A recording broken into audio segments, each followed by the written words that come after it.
We have some breaking news. We now have a readout from the White House on the 1 hour and 20-minute meeting that President Biden had tonight with Senator Manchin and Senator Sinema. A White House official says the president hosted Senator Manchin and Senator Sinema at the White House tonight for a candid and respectful exchange of views about voting rights.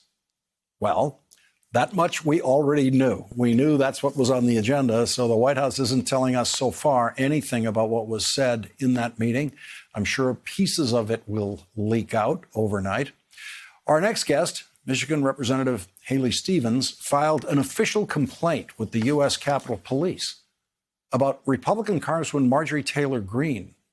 Congresswoman Stevens said, "I am concerned about the mental health of my colleague from Georgia and would like Capitol Police to address her dangerous threats in my workplace, just as we would in any school or job site. We cannot let calls for gun violence go unchecked." Congresswoman Stevens filed the complaint after Marjorie Taylor Greene said this: "Democrats, they hate our Second Amendment because ultimately the truth is it's our Second Amendment rights, our right to bear arms that protects Americans and gives us the ability to defend ourselves from a tyrannical government." And I hate to use this language, but Democrats, they're doing exactly what our founders talked about when they gave us the precious rights that we have. Joining our discussion now is Democratic Congresswoman Haley Stevens of Michigan. Thank you very much for joining us tonight. We really appreciate it. What did you hear in those comments by Marjorie Taylor Greene about the Second Amendment? Look, this is no longer acceptable to call on violence in a workplace. This is about a month and a half, Lawrence, after a school shooting in Oakland County, Michigan. It has rocked our community. We are reeling from this. We are 10 years since the Gabby Gifford shooting, and we are sick of it. All right. I have been on the phone with my volunteers for Moms Demand Action. I got to Congress on a common sense gun safety platform, and I am not going to allow a colleague of mine to push us around and to incite violence. The words matter. The words absolutely matter, and it's no longer acceptable, Lawrence. And I've done this before. You know, Mr. Buck, Congressman Buck, he's got an assault rifle in his office in Capitol Hill. You know, pre-pandemic, when we had students walking through the halls. That's not acceptable. We've got to change our culture. We've got to pass common sense gun safety legislation, certainly honoring the long tradition of, the sports of hunting and riflery. That's fine. Go back to the roots. Stop the violence.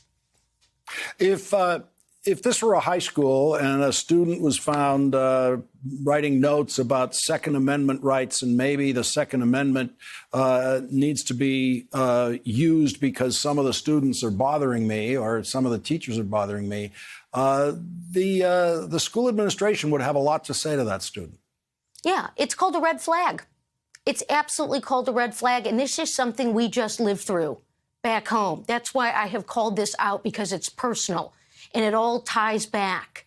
You create a zeitgeist. You create a culture as an elected official through your words.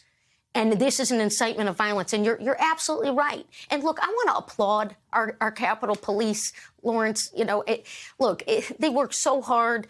They've been through a lot. They've been through hell and back.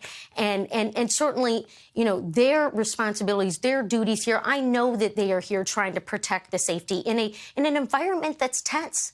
Look, Marjorie Taylor Greene is a bully.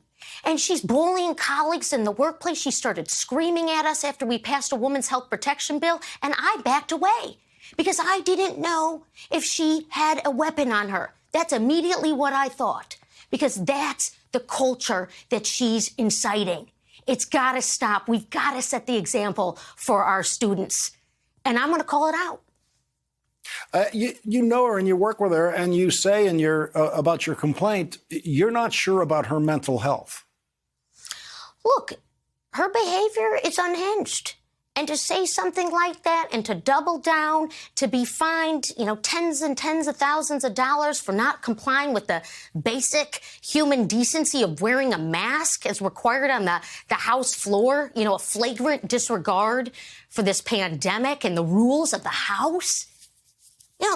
What's going on here? And that is, by the way, what these red flag laws are about in some respects, right? Those who've committed crimes, not having access to weapons. And I'm not trying to make too many comments here about, from a professional diagnosis standpoint. But what I will say here, Lawrence, is there's something going on with this lady, and it ain't right.